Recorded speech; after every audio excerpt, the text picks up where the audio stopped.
Cathy will allow me to get through this review with my testicles intact. If there's anything I look back on in my life and wonder what the hell was I thinking, it would be the time in my preteen years when I started reading Cathy. Don't ask me why, I have no clue. What I sadly do know is much more about this strip than any male should. The Cathy comic strip debuted in 1976 and was created by Cathy Guyswhite, who basically created a comic expy of herself and made the strip about the character's struggles as a single woman balancing work and personal life, kind of like an 80s comic strip version of Mary Tyler Moore. Except that while Mary Tyler Moore's character was a charming, witty, effervescent person, Cathy frequently comes off as a whiner who does nothing but complain about how the whole world is against her in a series of annually recurring unfunny jokes. I'm not kidding, the same set of storylines happened each year like clockwork. Cathy struggles with paying her taxes. Cathy struggles with bathing suits in the summer. Cathy struggles with dieting and understanding her relationship with Irving. Lather, rinse, repeat. And because Lee Mendelsohn and Bill Melendez had such success making Charlie Brown specials, they decided to give this strip a try. The result was one special from the mid-80s that thankfully got no sequels. Let's find out why. Romantic music. Mud wrestling. I say something that's important to me. Right. And if you agree, you move your chair closer. My job. That's important to me. Carburetors. Oh, the office awards dinner in 2 weeks. Stock car racing. Getting nominated. I would love that. Fly fishing, yeah. Well, already Irving's given me about 3 things I'd rather be doing than watching this, and I don't even fly fish! Of the 169 million adults in this country, nearly 37 million are single. 16,350,000 women and 2 men. I'm joking, of course. Ha ha. That joke's flatter than your chest. My name is Cathy. I spent last Saturday night celebrating my Employee of the Year nomination with a box of Oreo cookies. So the whole story seems to revolve around Cathy being up for her office's Employee of the Year award, but Irving isn't going to be in town to take her to the banquet. And it appears every single person she knows can't stand this. The man is a coward, Cathy. He can't stand to see you win. Your father would have walked barefoot through a blizzard to be by my side. What's the point of having a relationship if we can't check out the guy? Isn't it nice that these people have no personal lives of their own so they can focus on critiquing hers? And unfortunately, I have to introduce you to them, starting with Cathy's mother. 14 more of your friends just announced their engagements, Cathy. Traitors, how can they do this to me, Mom? How dare other people find happiness? According to this, millions of women are getting sick of the independent life and are discovering the joys of good old-fashioned commitment. A woman who has accomplished something on her own at first will be happier all of her life. Single women have more cellulite. Wow, it's kind of like switching back and forth between MSNBC and Fox News. Eventually you find out they're both full of crap.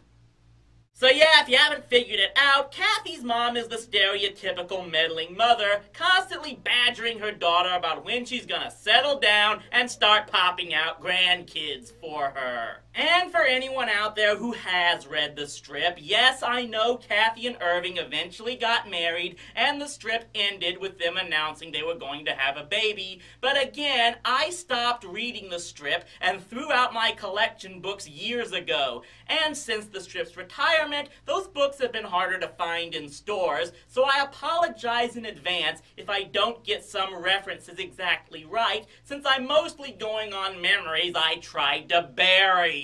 Does a man have to say he cares for me in exactly your words or it doesn't count? We have 5 solid years of avoiding any kind of actual verbal commitment with each other, Mom. Does a track record like that count for nothing? Well, you're wrong, Mom. You are wrong, wrong, wrong. I hate it when she's right. And by the way, yes, that is the voice of Pepper Ann, Kathleen Wilhoit, voicing our title character.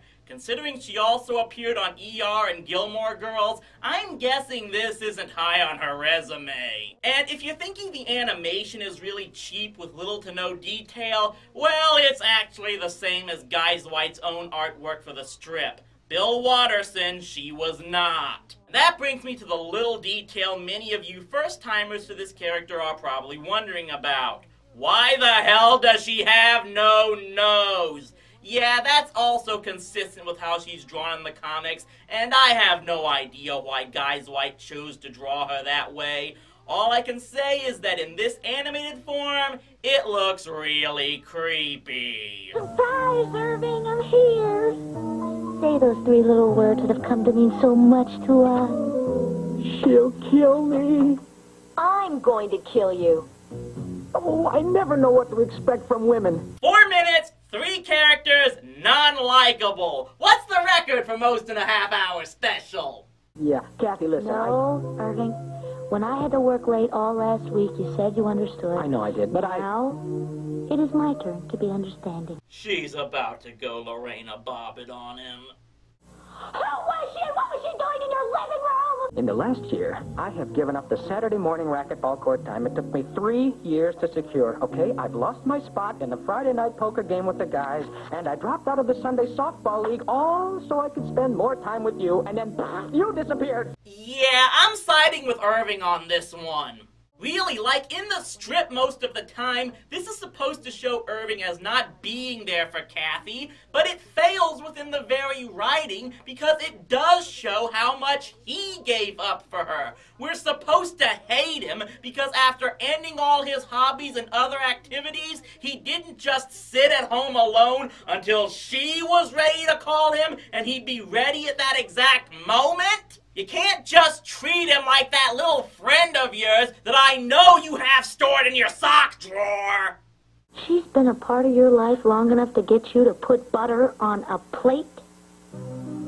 There is an artichoke in your refrigerator. Leftover spinach salad, zucchini, lasagna. There is water in your ice cube trays and a linguine. Oh, a linguine in your freezer. I just started eating This is not someone new. You have been seeing her for 7 weeks and 5 days. You figured that out just from what's in his refrigerator? This woman cannot balance her checkbook, but when it comes to men and infidelity, she becomes freaking Sherlock Holmes. The more understanding I get, the more money I spend at becoming beautiful for you. Your last business trip cost me $400 in the shoe department. I am hurt and humiliated. Oh, don't do this, please. I have spent all week defending you for not being able to come to my awards dinner, and you mentally dumped me 7 weeks and 5 days ago, No, and you no. said that... God, my mascara's running into my contact. Wait. Irving, I'm saying this because I think you're an okay guy at heart. Run away! Run far, far away! Actually, I can't help but compare this main character to the other one I just reviewed. Dilbert and Cathy are both single people struggling to succeed at their jobs while trying to balance their personal lives and having crap thrown at them all the time. But even though everything Dilbert deals with is ridiculously bad for comedy, he mostly takes it in stride and pushes forward. Cathy's problems are much more realistic, but she treats them all like the end of the world and goes into this whole "why is this happening to me" act. And for anyone who might say, well, I just don't understand this character because I'm a guy, let me remind you. Wonder Woman is my favorite comic book superhero, Buffy the Vampire Slayer is one of my favorite shows ever, and I've enjoyed watching the women's sports as much, if not more, than the men's during these Olympic Games.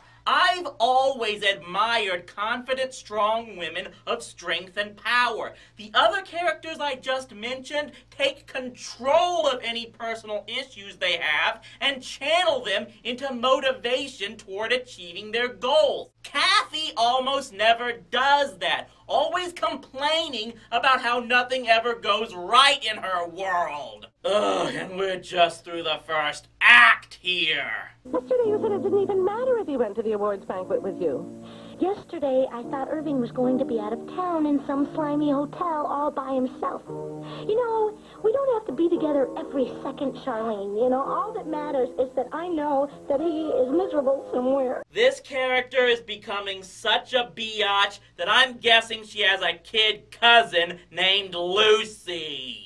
And as if we didn't have enough unlikable people, let's move to the top of the food chain there and meet best friend Andrea. In the strips, she started out as an ultimate feminist shrew who hated everything with a Y chromosome, frequently sabotaged Cathy's relationships, and demanded she put her career first. Until about 1985, when she up and decided she needed to get married, found a guy to marry in about 4 months, conceived a daughter shortly after marriage, and flaunted her ability as a yuppie supermom at Cathy ever since. And I really don't know which version of the character this is. This special supposedly aired in 1987, but there's no mention of Andrea's husband or child in it. Plus, it actually looks like Andrea wants to help Cathy find a replacement guy. Cathy, there's a whole world of fascinating men out here. Give someone new a chance. Hi, can I get you something? Cute pig, we can get it ourselves. And fails miserably at her attempt to do so. No one's looking for Mr. Right anymore. We're looking for Mr. Relationship, a man who's strong yet vulnerable, brilliant yet sensitive, sexy yet loyal, a man who can nurture, love, listen, support, succeed, cry, feel, care, share. We're looking for Mr. Miracle. Sorry, Mr. Miracle's already married to Big Barda.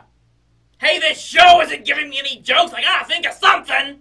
So now we move on to the meddling secretary Charlene's attempt. Oh, no, not a personal ad. Personal ads are a totally viable way for busy, intellectual, career-oriented singles to meet. Which this episode will proceed to show as another failure. Hello, are you Cathy? No. Oh yes, did I mention that in Cathy's world a mustache means you're a loser? Makes me wish I'd had time to grow mine back just to spite this show. In spite of the technology, singles often turn to a more old-fashioned approach. Call me, Irving! The awards there is in an hour. Just get sick of Goldilocks and get on a plane and call me! You definitely would not want to follow this woman's Twitter account. I'm taking a blind date to an event where my entire office and most of my clients will be watching. So you should look fabulous. They're not going to be watching me, Andrea. They'll be staring at my date.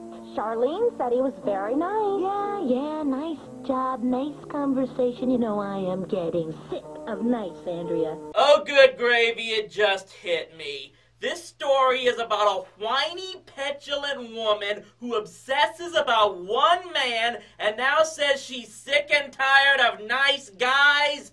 Stephanie Meyer was a Cathy fan, wasn't she? Irving! I thought you were out of town. Yeah, my trip got cut a little short. I was wondering if I could come over and get my stuff. Tonight's my big awards banquet, Irving. Oh, I forgot. Well, maybe some other If you time. want your stuff, you'll have to meet me at the grand ballroom of the Harlan Hotel at 8:30 tonight. Get on another plane, go back to wherever your trip was, and stay there, Irving. Trust me, starting a whole new life will be easier than dealing with her. So yes, she basically holds his things for ransom to get him to show up to the banquet and humiliate him.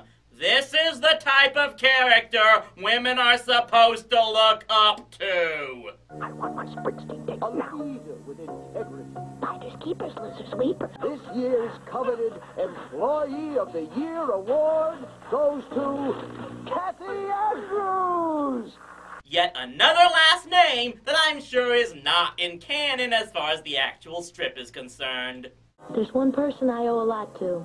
Mr. Pinkley, the head of my department, has believed in me from the second I started here. I worked very hard for this award, but it was Mr. Pinkley who gave me the chance. Yes, and at the time that she has the chance to thank Irving for supporting her in order to woo him back, she thanks her boss instead, so naturally Irving takes off. Congratulations. I thought you left.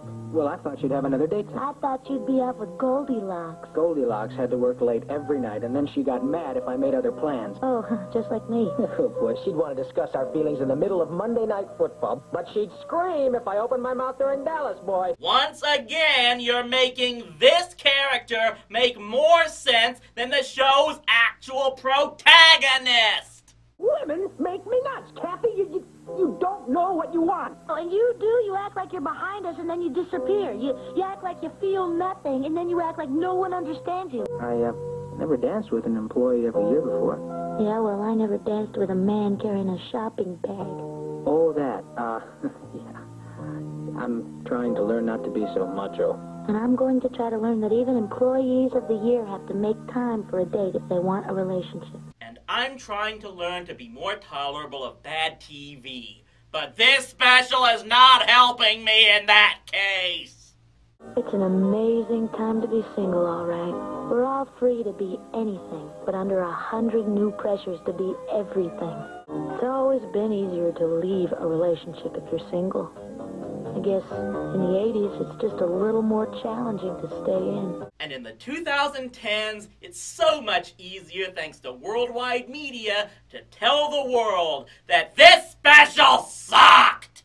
Can you believe this thing actually won an Emmy Award? It must have ran unopposed on the ballot. It's got cheap art, pissy characters led by the title one, almost no story, and unfunny jokes. It follows the strip it's based on perfectly. This special and the strip aren't testaments to independent women. They demean them by saying they'll always be hampered by emotions and overreactions, while also demeaning men for not completely acquiescing to women's drama queen diva demands. Heck, I'd say centerfolds do more for feminism than this character, because at least they know what most men want and take advantage of it by making money giving it to them. So I think I'm gonna go into the bathroom right now and contribute to the feminist movement. See you next time on TV Trash!